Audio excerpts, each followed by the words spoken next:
నుండి విముక్తి పొందడం కోసం మీరు ఈ శరీరాన్ని ఉపయోగించాలి. అప్పుడు మీరు ధనవంతులు లేదా గర్వించదగిన వ్యక్తుల నుండి అవమానాన్ని అనుభవించాల్సిన అవసరం లేదు.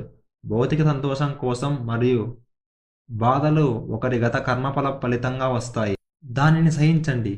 భగవంతుని పట్ల శ్రద్ధతో భక్తిని పాటించండి. నా గత జన్మలో నేను మనిషిని మరియు నా తెలివితేటలను చూసి గర్విస్తున్నాను. నేను బ్రాహ్మణులతో వాదించేవాణ్ణి, వేదాలను విస్మరించేవాణ్ణి. నాకు గ్రంథాల పట్ల గౌరవం లేదు మరియు అనుభావిక అనుభవం మరియు తర్కాన్ని జ్ఞానానికి అత్యున్నత వనరులుగా భావించాను. నేను నాస్తికుడిని మరియు మూర్ఖుడిని, కానీ నేను జ్ఞాని అని తెలివైన వ్యక్తిగా భావించాను. అలాంటి ప్రవర్తన ఫలితంగా నేనిప్పుడు నక్కగా పుట్టాను.